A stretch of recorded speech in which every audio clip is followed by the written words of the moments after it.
Strange Shadows, a Carcash and Smith podcast.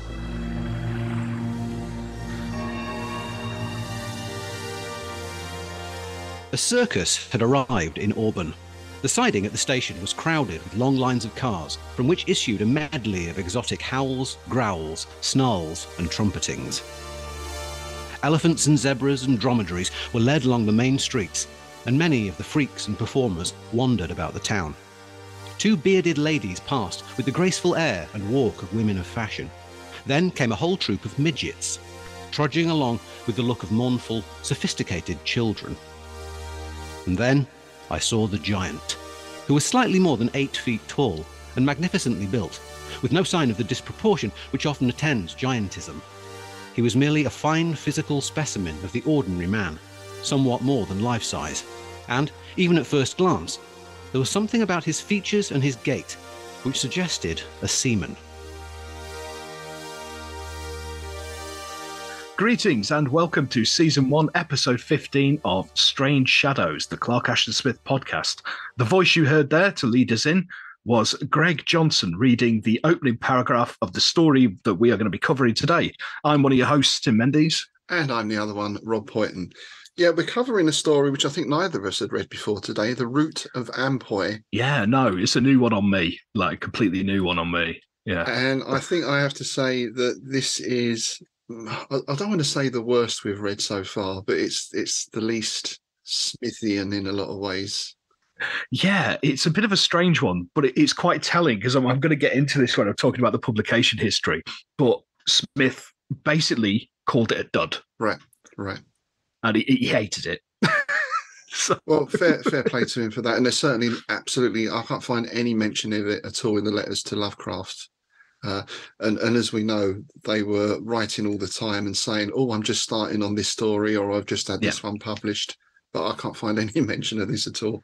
No, well, he didn't send it to Lovecraft. It's interesting because he only sent it to Derleth, which we'll get to all this anyway, because it's quite an interesting story. It's what I've found in researching the publication history is in many ways more interesting than the story itself. But no, it's not. I mean, it's a bad story because it isn't. I mean, it's just when you go from like some of the Smithian stories that we've gone from. Yeah.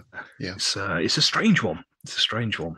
Okay, so I think it comes with a couple of warnings, this one, as well, as you may have heard in the introductory paragraph there, the word midgets. I'm not sure that is a term that is in use anymore. No. So there is a bit of that type of language in this and one or two other things that are a little bit disappointing, but we can speak about those as we get to them. Well, shall we start off with our words first then? Do you have any words? Indeed. Yeah. The first one I've got is I've done it again, haven't I? Acromegaly. I'm glad you started with that one because yeah, which I've heard of before, but I didn't know that was the word for it because it's the disorder that Andre the Giant had. Ah, right. You see, it's a disorder that affects growth hormone. And causing giantism, basically, and it causes swelling to hands. And if you ever see pictures of Andre the Giant, he had a very big forehead, and that was caused by this growth hormone disorder, acromegaly. So there you go. I now know the title of it. Yeah. Right. Was that what? Who's the guy who played Lurch? Was it Ted something? I don't know if that's what he suffered from as well. I mean, he was 7 foot something, wasn't he? Yes. I guess. Yeah. So yeah. Yeah, it would have been. Yeah, a lot of the big man wrestlers. I mean, like Andre the Giant and the Giant Gonzalez and people like that. They all suffered from it, varying degrees of it. Right. Yeah. Right.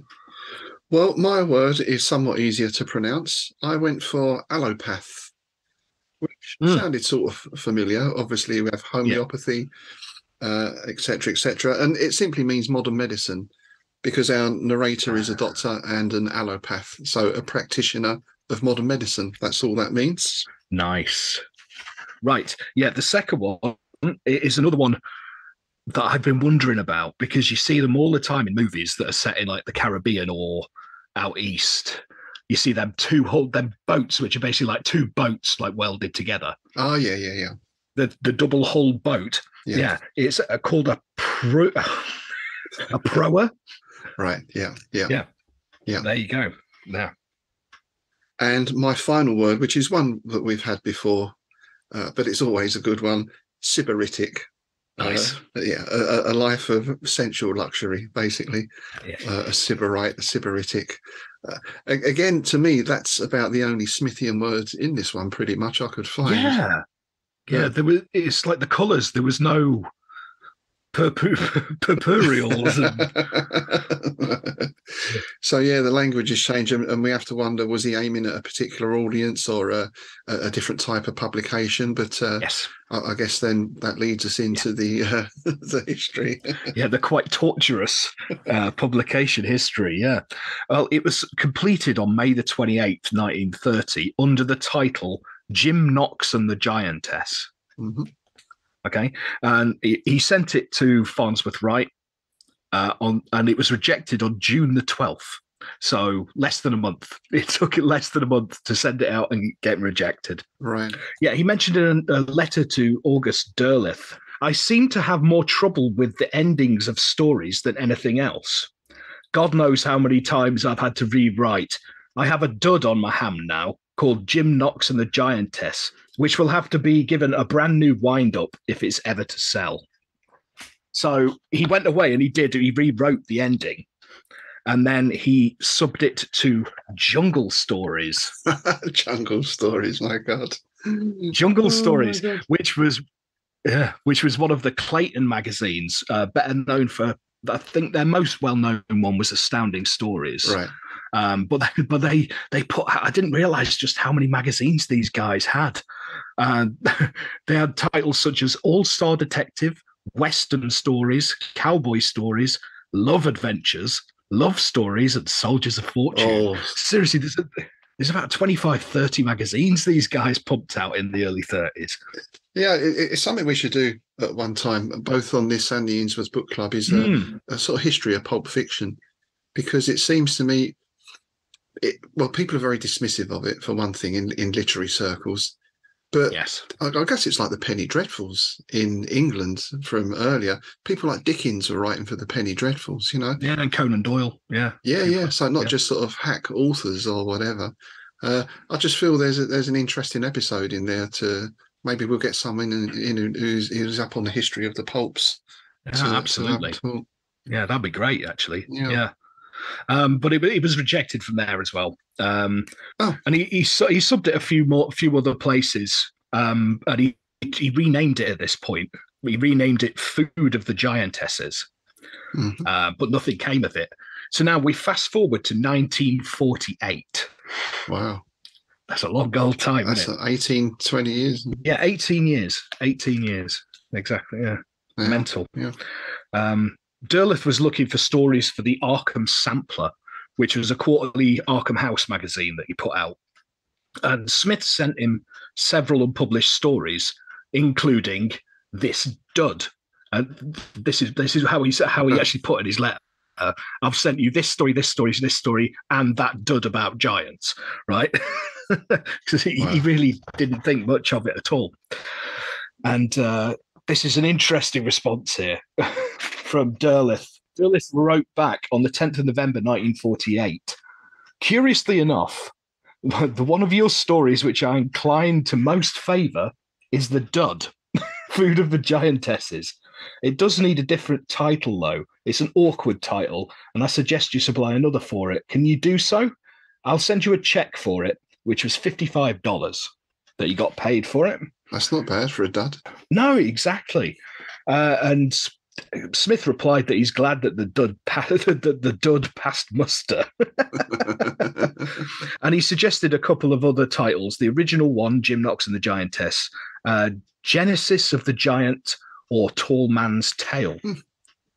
Now, and Derleth replied, I could wish for an even better title for that story. How about a single word? The name of the root, for instance.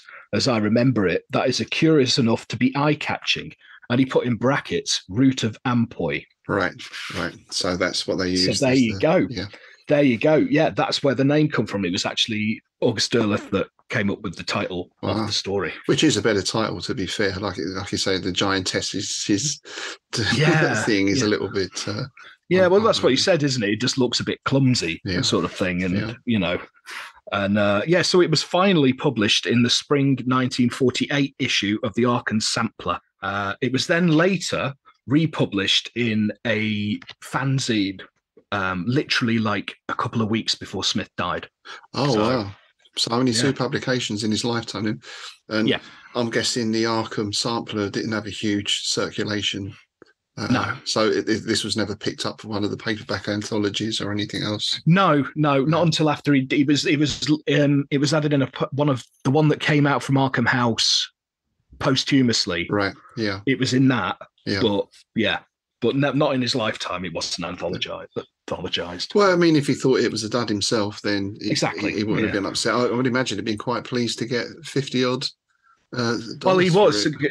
I mean, that the rest of that letter was him basically saying that because it was at that point in his career where he wasn't writing. He was making a few bit of money here and there for sculpture work, things like that. He was down on his luck basically, and he was asking Derleth if he knew anywhere. I've got some stories. Do you want them? I need some cash. Yeah. And Derleth was like, okay, then there we go. And that's basically how it got published. And that's just the funny thing, isn't it, that pretty much everybody else thought it was a complete dud except August Derleth. And I think that's a thing about publishing, isn't it? Because we've said this before, it's about getting the right story to the right publisher at the right time. Absolutely. You could send something you think is absolute crap to somebody and they'll go, that's amazing. And and there could be other factors at play. I mean, to give Derleth some credit, perhaps he thought, well, I'll print this one, it'll earn Smith a few bob, is a bit hard up at the moment. Or perhaps Derleth had some pages to fill.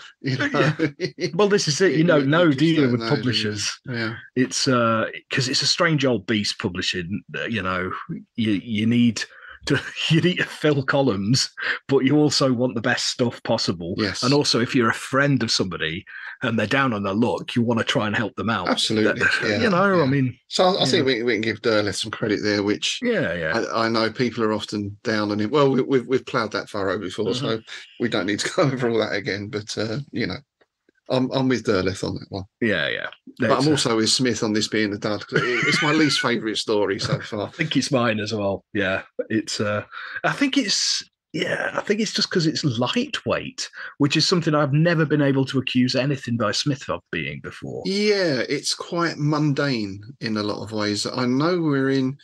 Well, let's get into the story. We're in Auburn, so we're in the Auburn cycle, which is nice.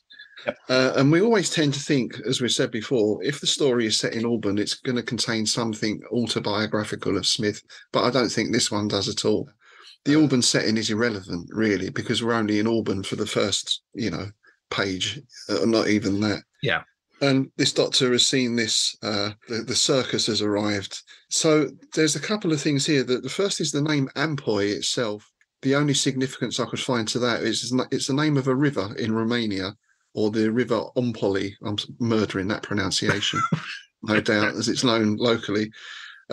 So, Romania has that association with Transylvania, perhaps. That's, I don't think there's any association, of course, with the story or anything. No.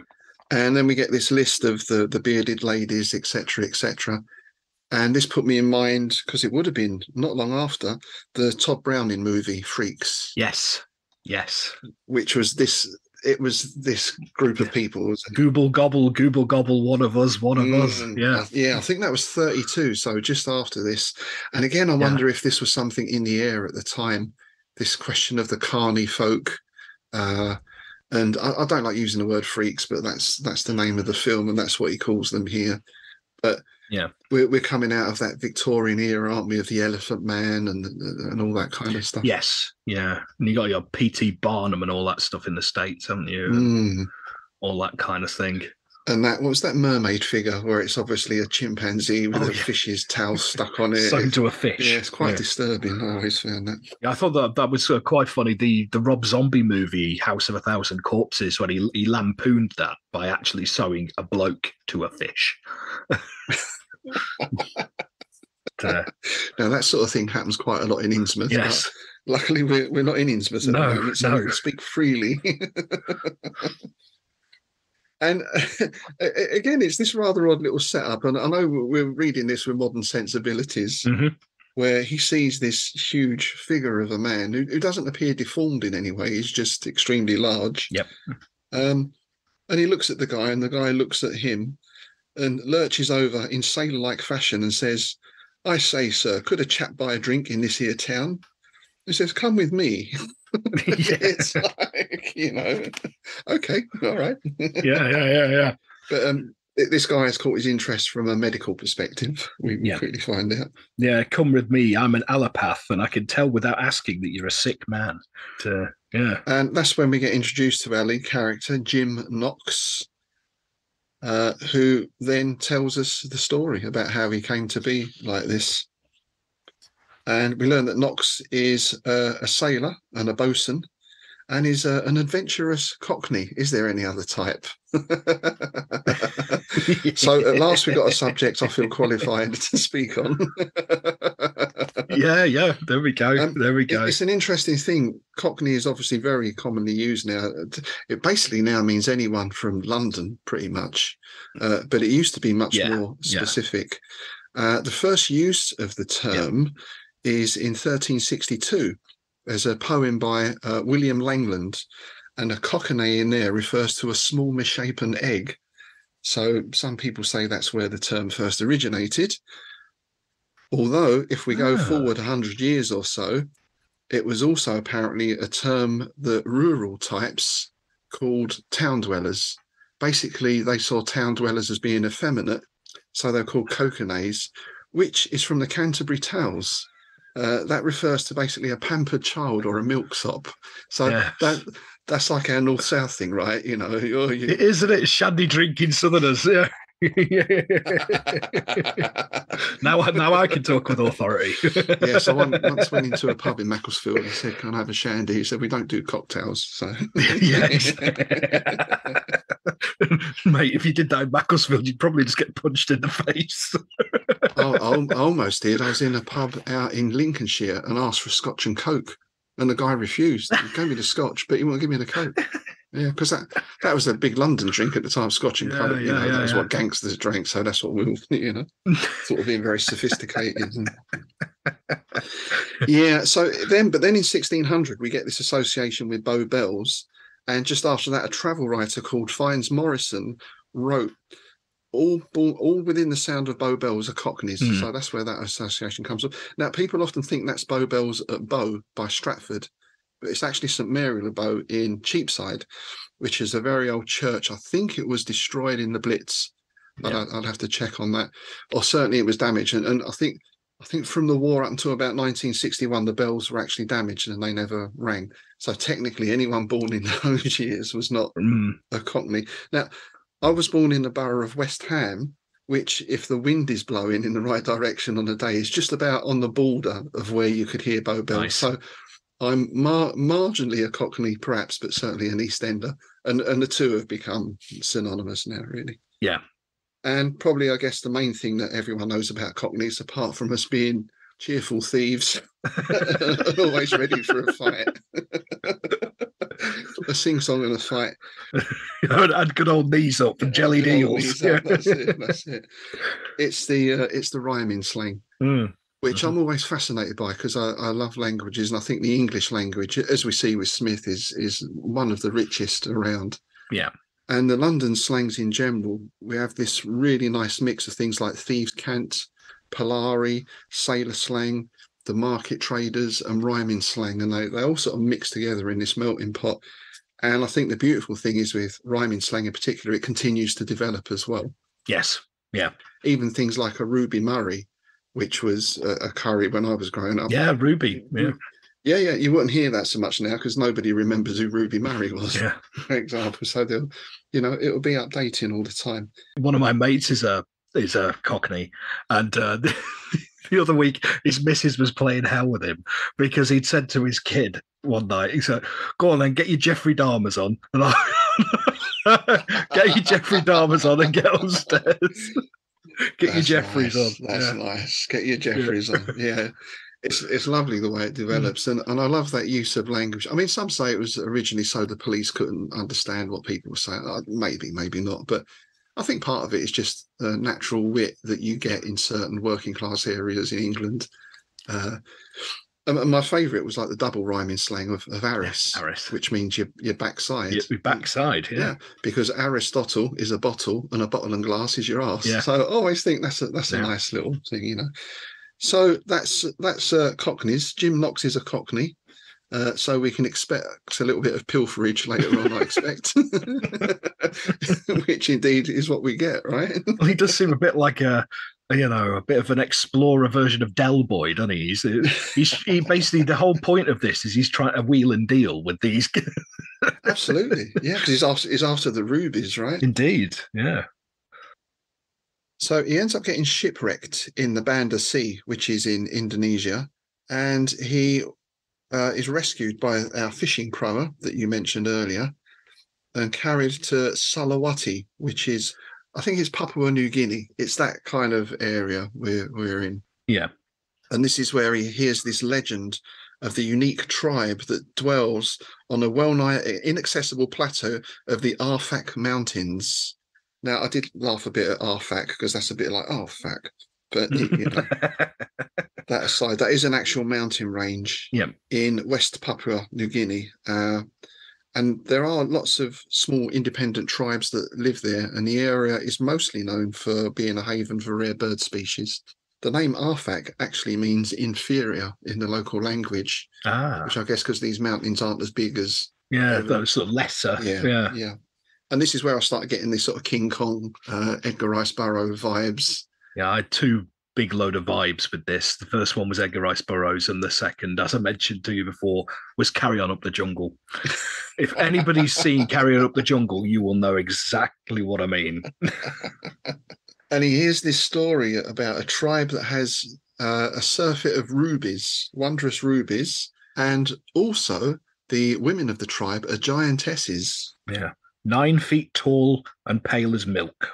Yes, and this is where we get the first of our, or perhaps the second of our sort of problematic little elements, where the white women are beautiful, not like the short, dark men, you know. So we do get that colonialist sort of racial attitude coming in. Yes, yeah.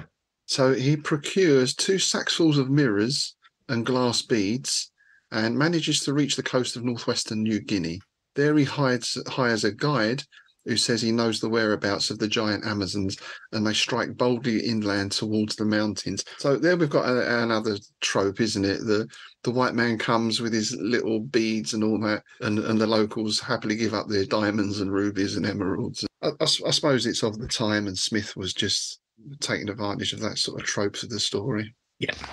Like I say, I mean, he rewrote it for jungle stories. So if you think of it in that context, I'd like to, I don't know if it survives. I don't think the version he wrote before that he submitted to Farnsworth Wright, I don't think that exists, but it'd be interesting to see how different it is. If it was more Smithian, perhaps, in a way. Yeah, because I'd like to think that, because he said he changed like the endings, like, and things like that. So because we've got this sort of trek through the jungle and up into the mountains, the steepening forest, and we don't even really get the usual Smithian description, do we? It's all quite ordinary. Normally we get some colours, but it's all quite plain. So perhaps that is a conscious thing to tone down his language for a different audience. Perhaps in the original it was a little more vibrant. Yeah, well, I guess it's similar to what he did with Murder in the Fourth Dimension, because that was altered. Because obviously it was going for a detective magazine. So there was less of the purpurials and all that, and more of a scientific forensic feel to it, I guess. Yeah. Maybe it was a conscious decision on his part to, punt for a different audience. Yeah, tone it down a bit. Yeah. So the guide scarpers with half of the loot he's carrying, but he decides to continue and make his way across these huge crags and caverns and into the mountains themselves. But luckily, this is where I started thinking something. Knox congratulated himself on his gifts as an alpine climber. Yes. So he's a Cockney, he's a sailor, he's a bosun, he's also an alpine climber. And this guy is relating all this story over a pint of beer or a glass of rye. Exactly. And he's a Cockney. Unreliable narrator. Yeah. Interesting. Yeah. Because I wondered, I thought about that, because he's obviously trying to get drinks out of this chap. Maybe he's just a big bloke. Yeah, and this is all like pie in the sky stuff. Yeah, let me tell you this, mate. Listen to this. It's the Walter Mitty thing, isn't it? It's the spin a yarn in the pub to get free drinks. Yeah. Or even is he going to tap him like, I need 50 quid to get a cure for this or something? It could be one of those, couldn't it? Yeah. Or I've got some of that root in my pocket here if you want a bit, Yeah, to be fair, I've had that in pubs in London. Yes, well, that's everything is for sale in pubs in London. Yeah, isn't it just all delights? The meat raffle. There's a London tradition that's a bit. I only ever saw that once. I was playing a working man's club in Luton with a function band. And they actually, the second set, they stopped and said, right, now we've got the meat raffle. And it was those white plastic bags with a bit of red tape around the top. Yeah. Sort of blood spattered something inside. They looked quite heavy. And the stuff was swimming in juice inside, Yeah. Just these bags of things. Number 53. There you go. Yeah. You actually get a meet. There's a pub down here called the Bat and Ball, which nobody who's got like half a brain cell will go anywhere near.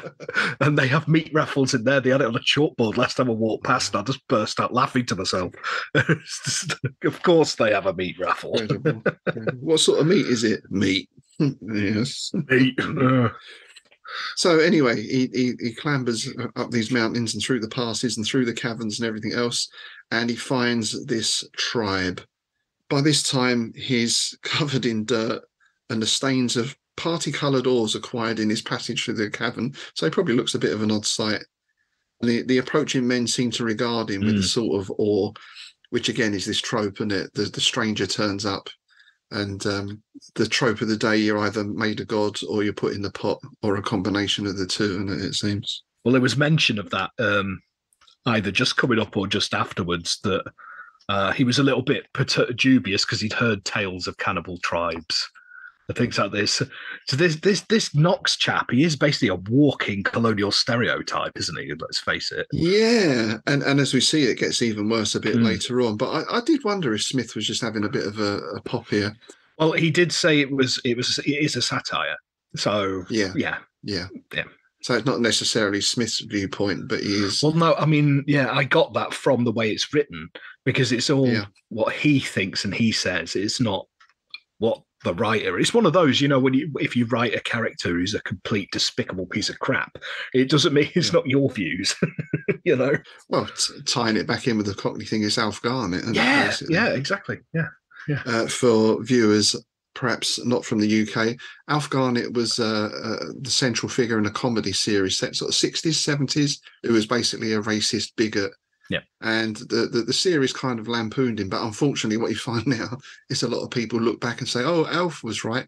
I think in the States they had Archie Bunker, was a similar kind of thing, similar kind of character. So, yeah, I think that is what Smith's doing here. You're right. Mm-hmm. Yeah. So he gets taken into the village, which is houses of rough-hewn stone with thatched roofs, evincing a higher civilization than the huts of the Papuan seaboard. And this is where he first sees the women. These women were 8 feet or more in height and had the proportions of shapely goddesses. Their complexion was not of a milky fairness as in the Raja's towel, but was tawny and cream-like, and many shades lighter than that of the men. Knox felt a jubilant excitement as they turned their calm gaze upon him and watched him with the air of majestic statues. That's quite nice. Majestic statues. I bet he did. This is where I just got carried on up the jungle, because for people who don't know, they'll probably have heard us talk about the Carry On series before, but this one specifically, it's a lampooning of Edgar Rice Burroughs. You've got a Tarzan kid in there and all the rest of it, who ends up being a stockbroker, and all this kind of ridiculousness. But the party is set upon by annoyed natives, and they flee through the jungle, and they're rescued by these Amazonian women and taken to their village. They're called the Lovey Dubbies.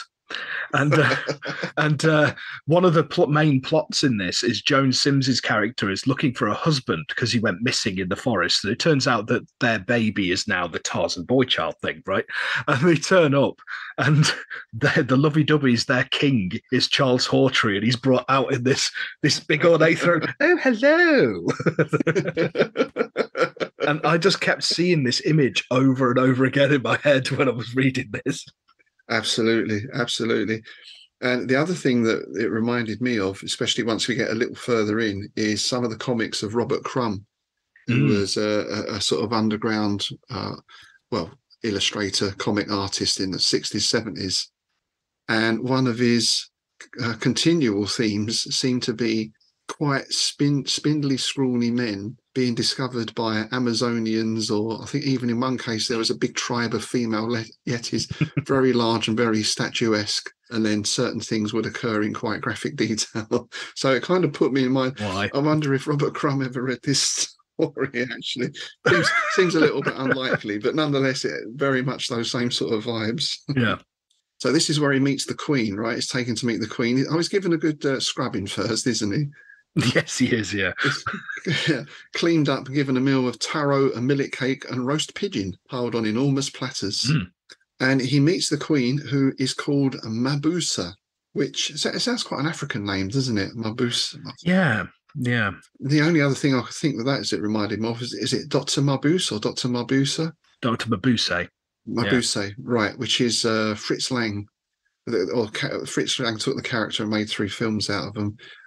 Actually, again, probably around his time, because it was German Expressionism, wasn't it? He was. Yeah, it was. Yeah, and another interesting side note there: the German '80s industrial band Propaganda did a song based on those films. So there you go. Ah, right, nice. I did see as well. There might be a song called "The Root of Ampoi." I was having a quick dig around it. It came up on Spotify. I don't have Spotify, so I couldn't log in and download it. But I should do some research. No, I'm presuming it looked like a song from. I don't think it's a reading because it's only a few minutes long. So if I can find that link, we'll put that up in the show notes as well.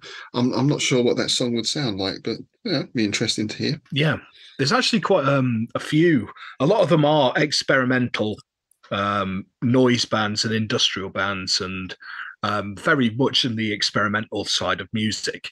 You get quite a lot of things named after Smith stories, and a hell of a lot after Lovecraft. Yes, oh, absolutely. Yeah. Again, there's another special episode or two that we'll be doing in the future. So I did like this, where he's given like a high chair to sit at the table, like a kid's high chair. That was quite funny. I thought that was a nice touch. Yeah, because he is in many ways, he is like the child here, isn't he? Yeah. Well, they had that earlier when they gave him a good scrub down. It actually says that they undressed him as if he had been a little boy. So yeah, but you get that. I mean, one of the big themes of this is like this guy's obviously a very proud chap, and he's kind of having his masculinity sort of stripped from him, and that's kind of the crux of it, really, isn't it? It's the main theme throughout the story. Male pride before a fall, the male pride thing. Yeah, because he does learn that this society is a matriarchy. The place is called Ondor. It's isolated from the world without, with the mountain around it. So again, it's that lost plateau, lost world kind of setup. And he really just got in by chance, by accident almost. And the women govern their husbands by sheer virtue of physical superiority, but there seemed to be fully as much domestic amity as in the households of countries where reverse dominion prevails. So yeah, it's this total reversal of the roles, but purely based on size is kind of an interesting thing, isn't it? There's sort of implication of violence in there, in that the larger of the pair can dominate the other one through physical size or threats or something. Yeah. But there's no rubies. It's keeping an eye out, keeping a bit of a crafty eye out. And these rubies, not curries, actual rubies, are not turning up. Yeah, no, he's had a good butcher's. There he goes. Keep him with the Cockney rabbit slang. He's had a good butcher's and he hadn't found nothing. He's been there for a little while now because, it's all fine. And obviously he wants to find the rubies. Mabusa proposes marriage. To say the least, Knox was unprepared, but it seemed uncivil as well as unpolitic to refuse. I love that line. That's so. I mean, that's always so British, isn't it? That bit. Yeah. It'd be impolite to refuse. And I suppose really we think. I mean, we are post World War One, which obviously was a huge change, but we're still in that Victorian Edwardian moral sort of society, aren't we? Yeah. In terms of morals and etiquette, even for Cockneys, I'm liking the fact that you're doing all the digs against Cockneys because you're allowed. I'm allowed. But of course, his thinking as well, being in this position, is potentially going to give him access to all these rubies when they eventually show up. It is in a good position to learn the secrets of the tribe. And it's also kind of interesting in why the women are giants as well. How does that happen? Yeah. But this seems to be, well, I'm not sure if it's a secret with them really, because what we find out is they're quite open about it. They prepare this root, which is fed to the girls. Everyone's born the same size, but the girls get given this specially prepared root, and that is what facilitates their growth. And they don't particularly hide it from him or anything.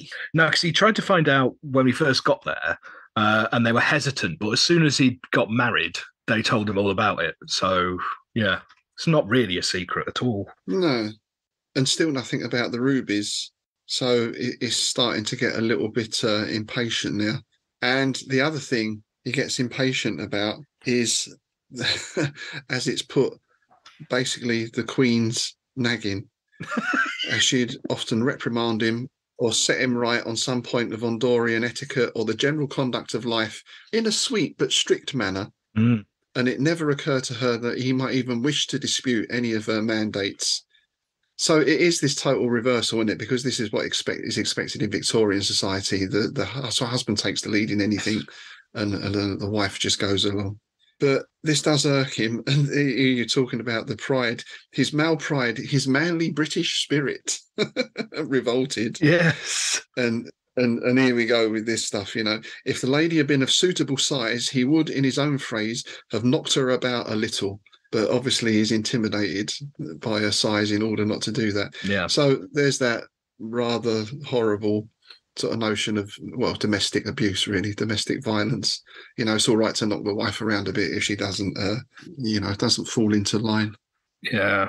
Yeah, basically we find out that this Knox chap, isn't he? He's a bit of an arsehole, really, isn't he? It's Yeah, again, this is where we say Smith is having a go at him, really, and is presenting this guy as an idiot in a sense. Yeah. So he decides if he can't get the rubies, then he'll have the root. And he just basically goes into the kitchen and grabs a sort of jar of it and starts eating it. Yeah, he's been keeping it under his mattress, hasn't he? He's been keeping a bag of this root under his mattress. It's almost like a drug addict. He's been sort of waiting till everyone's gone to bed, then he's been sneaking out and having a good dab, And it starts working pretty quick, right? He starts going, and he thinks, well, he's got to disguise this in some way. So he proposes a hunting trip, because hunting season has arrived, where the men are permitted by their wives to visit the higher mountains, permitted, and spend days or weeks in tracking down a certain agile species of alpine deer known as the ochlo. I couldn't find any trace of that word, ochlo. No. I don't know if that's a Smith thing, or perhaps it's an archaic term that's no longer used, or maybe it's an Indonesian word, possibly. Possibly, yeah. I would probably say it was more likely to be, a specific regional word, because we've seen before that when Smith does these kind of stories, he really does his research, Yes, yeah. So the hunting trip goes off, and he takes the root with him as well, disguised, and eats a mouthful or two when the other men weren't looking.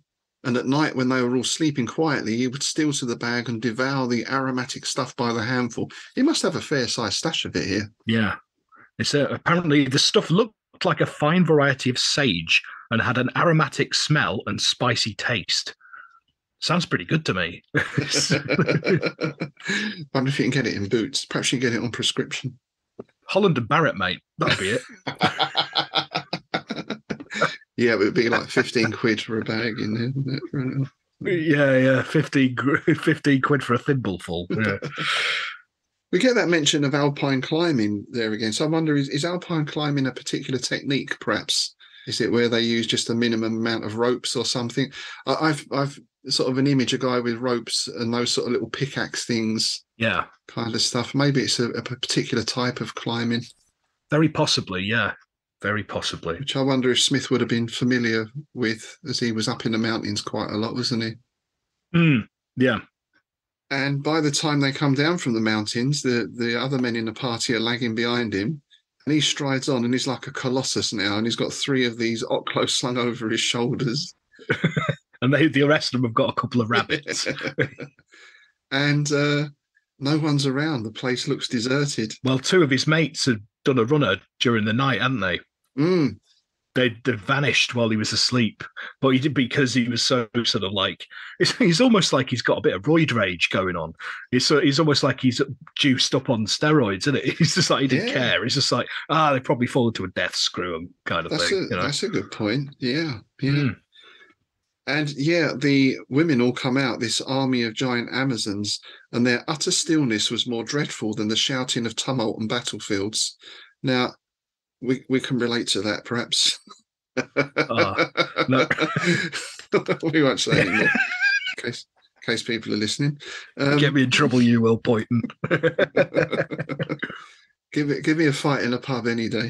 Absolutely. Well, growing up in Macclesfield, like on Friday nights, you'd always get the big punch up outside chip shops, and that me and my mates, it was like a thing. If it was blokes, it's fine. You could just walk past them. No, don't just let them get. But if it's 2 women going at it, run the other way. Seriously. Yes, absolutely. So the women overcoming, he lost sight of Mabusa in the solid wall of Titanesses. Great brawny hands were grasping him, tearing the spear from his fingers and the Oklo from his shoulders. He struggled as became a doughty Briton, but one man, even though he had eaten the food of giantesses, could do nothing against the whole tribe of 8-foot females. So they subdue him and chuck him out. Basically, they lower him down the crag. I like this. They just sort of like sling him over the shoulders, carry him through the village, and basically winch him off a cliff. Yeah, I mean, to be fair, they did block and tackle. Yeah, 200 foot, right? 200 foot drop. They could have just chucked him over, couldn't they? Yeah, but they were quite. That's a long old bit of rope, isn't it? It is. Yeah, a tackle of heavy ropes. I suppose they've got the strength to lower him down all that way. Yeah. And that's how it ends. They lowered him with a tackle of heavy ropes to the dry torrent bed 200 feet below and left him to find his way down the perilous mountainside and back to the outer world that would accept him henceforward only as a circus freak. I suppose this was the days before basketball was a viable career option, perhaps. Or professional wrestling. Wrestling, yeah. Imagine what sort of boxer he would have made. It would have been like that. Oh, that reach. Who's that huge guy? He's got that concrete-like forehead. Oh, I think is he Russian or is from East Europe somewhere? You got the Klitschko's who are quite large guys, but there's one who looks like a stereotypical caveman. Can't remember his name. But yeah, I suppose back in that day, that was the only option open to him, was to join the circus and have people gawk at him. Yeah. And the moral of the story, kids, don't be a dick. Yes. Yes. It's basically. He never even got the rubies, if rubies there were. He had a nice little life going, potentially. Yeah. But that's quite Smithian, I suppose, in a sense, isn't it? Yeah. Oh, yeah. It's that whatever takes it away, whether it's the death of the world or, going to another dimension or something, that idea of loss. Definitely. Yeah, it's definitely one of his satires, because he in one of the letters he has with Derleth, Smith basically gives him a complete synopsis. He doesn't send him the story. This is back in the 30s still. He doesn't even send it to Derleth at this point, because he says it's a dud. But he says this tale is semi-humorous and is told by a circus giant, and it's basically a satire of that whole British male attitude, or whatever that attitude of the time. Yeah. Yeah, actually, yes, she says here, however, the lady's physical magnitude makes it impossible for him to cope with her in the usual Cockney style of wife beating. Oh, harsh, but probably fair, especially in the day. No, yeah. Well, when you think back to how conditions were in Whitechapel. Well, exactly. Yeah, we watched something the other day, a guy doing a sort of historic tour around Whitechapel. Yeah. And I can't remember the figures, but it wasn't unusual to have like 6 or 7 families in one house. Oh, yeah. Well, I mean, I've done a lot of research on that period because I've done a lot of like, I'm an amateur ripperologist. So I've done talks and things on Jack the Ripper. So I've done quite a lot of research into that. And yeah, some of the like Dorset Street, which was one of the main thoroughfares, it was all lodging houses and they would have like 7 families with like 3 or 4 people to a family all crammed in these tenement buildings. And then you had the workhouses, obviously. And it was just terrible conditions. Yeah. Yes, terrible times. It is why I'm always a bit that you get a lot of the East End, well, not a lot, but sometimes on the East End groups. Oh, do you remember the good old days? You know, I mean, workhouses didn't finish until the 1940s, I don't think. Yeah. So that's sort of my parents' generation, really. You know, and conditions were appalling. You think of what the match girls went through, the Bryant and May with all the phosphor and everything. Yeah, Fossey jaw and all that. Yeah, awful. Yeah. So I don't see any. I think what people miss is that sense of community, which is always one of those things that's lauded in that area. And that's certainly true to some extent. I can remember some of that as a kid. But, you know, there's nothing noble about poverty. No, well, it's the same you get with up in Glasgow, because obviously the Glasgow tenements was basically the same as the London's East End. Yeah. And you get that same kind of like some people going back, oh, wasn't it great? All these families. No, I imagine it was horrible. Yeah. One toilet between like 18 families or something. Yeah. And even more so for the women as well. You know, we're driven to do terrible things quite often. I think I read somewhere that something like 7 out of 10 women in Whitechapel would have been sex workers. Yeah, well, you know, there was something I found when I was researching something recently for a period story, was that even like the wives of respectable, like people who ran shops, like shop girls, women who ran shops, they would have the sideline and their husbands sent them out to do it because it was the only way to make ends meet. It's pure survival. Yeah. So there we go. The Root of Ampoi. I think if Smith said it was a dud, and I think we can agree, the not great. Yeah, not great. There's some amusing moments in it, but yeah. And I couldn't see that one being adapted for any sort of. It's got a bit of a sort of Twilight Zone feel to it, isn't it? In a way, it does. Yeah, or one of those kind of shows, but I can't imagine that being Outer adapted. Limits, maybe. Yeah. I mean, 8-foot women might be a bit of a stretch for. It'd be like Land of the Giants, wouldn't it? Do you remember that? Attack of the 50-foot tall woman, or whatever it was. Yeah. And what was that one? The Incredible Shrinking Man. The Incredible Shrinking Man. Oh, that makes me shudder now. He had to fight with the spider, didn't he? And did he kill it with a needle or a pin or something? Yeah. So that's our story for today, folks. Do let us know what you think. Do you think that's a dud as well? Was Smith right? Or do you think actually that's an interesting story? It'd be interesting to see like people's opinion from people who have read a lot of that kind of story. Because, I mean, it's not a genre that I read, that kind of colonial adventure. You know, that I don't read a lot of that kind of thing. So it'll be interesting to see what aficionados of that kind of story think about it. I mean, is it a good one of that kind of story? Yeah. It's because it's just not really the sort of thing I read. And it's like, so anybody who's actually read an issue of Jungle Stories, let us know where it stacks up in terms of against the sort of competition in Jungle Stories. Yes, that would be interesting. I guess Tarzan is the pinnacle of that genre, I imagine, isn't it? Yeah. But it just strikes me as interesting that back then, I mean, as authors and musicians, we sort of complain about the genre thing now, right? Because everyone says, oh, what sort of band is it? And you've got to say, well, it's sort of death metal with a bit of folk jazz influence, you know? and everyone would say, oh, do you sound like Black Sabbath? Oh, do you sound like ABBA? Do you sound, you know? It is what it is. So you have in record shops, right? You have genres and going into subgenres. You have metal, but then there's black metal, death metal, speed metal, thrash metal. You wouldn't believe the amount of times because where I do my monthly club night, it's in a pub, and you get people turn up, and I'll be playing a song, right? And they'll come up and say, "Can you play this?" And it'll be a genre that is completely different. I say, "No, sorry, wrong night." Well, what night is it? It's a goth night. What sort of stuff do you play? Open your ears and listen. It's a goth night, so we'll be doing Brotherhood and exactly. Sister Sledge, maybe. So what do you think I'm going to be playing at a goth night? Goth your pillock. Yeah.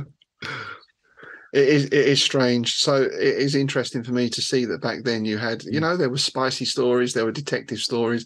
I love that you get Western stories, but then cowboy as well. Yeah, there was actually 3 different. There was another one called Aces High, which was also a cowboy magazine. Oh, right. See, Aces High, I'm immediately thinking the Red Baron and all that kind of stuff. Yeah, but the cover, because I found this article on it and showed one of the covers, and it was a cowboy dealing cards. Ah, right. That makes sense. Yeah, the Ace of Spades. Yeah. Indeed. Yeah, Dead Man's Hand and all that business. Yes, which takes us back into our... Well, Motorhead always described themselves as a rock and roll band, didn't they? Yes. Yeah. Who are we to argue with Mr. Lemmy? Yeah, exactly. Exactly. Okay, so I believe we've had some correspondence here. Indeed, we have. Yes. Our regular correspondent, Just Joe, replied to our Marooned in Andromeda episode, which was episode 14, our last episode. And he says, I enjoyed our journey to Andromeda, oh sapient tentacles of Sarthogua. Nice. Love it. Definitely in the spirit of the letters. Absolutely. Well done. Yeah. Yeah, bravo. This was one of Smith's weaker stories, but still plenty of fun. I agree that there's always something splendid about Smith, even when he doesn't shine. In this case, his descriptions of alien biology are fascinating, and the seemingly universal loathing of humanity is hilarious. I totally agree. It's just like, the plant won't even eat them. Yeah. Regarding fantasy versus science fiction, I think Smith's best stories tend to be a surreal blend of both. I'm not as fond of his purely science fictional or purely fantastic stories. For instance, his Zothique setting may feature demons and necromancers, but it also mentions alien entities, voids of outer space, and the idea of a dying sun, which is once seen as scientifically feasible.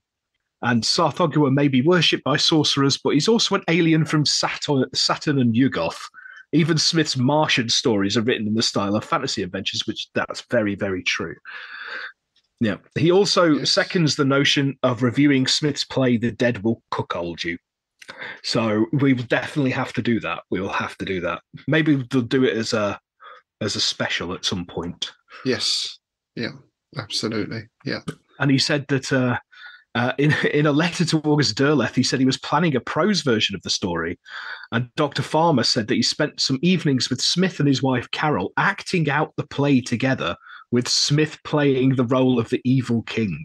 Wow. You'll have to be on the fly on the wall for that. That's amazing. It's like that, what you told me about him reading campfire stories.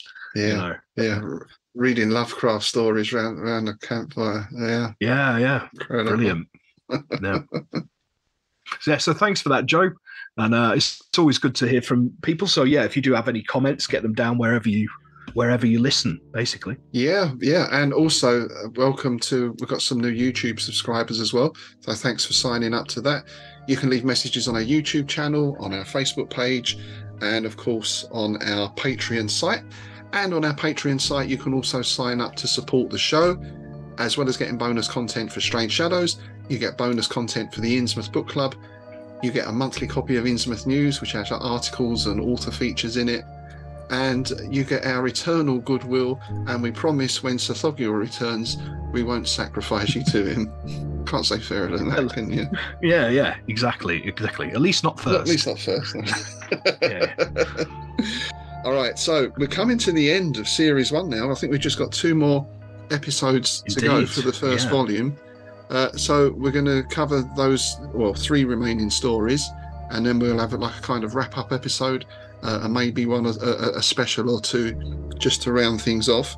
So next time we're looking at the necromantic tale and the immeasurable horror. We're going to be covering those, and then after that we're on to our final story for season 1, which is a voyage to Svanomae. I'm going with Svanomae. I think we're going to have a guest joining us for that, so we can push the pronunciations. Yeah, we'll ask them how to pronounce it. Is it Gavin's coming? I think Gavin Chappell's Gavin coming Chappell. in. Yeah. We're looking forward to that. Yeah. All right, that's it for this episode. Do keep your comments and queries and suggestions coming in. And with that, it's goodbye from me, Rob Hoyton. And it's goodbye from me, Tim Mendes.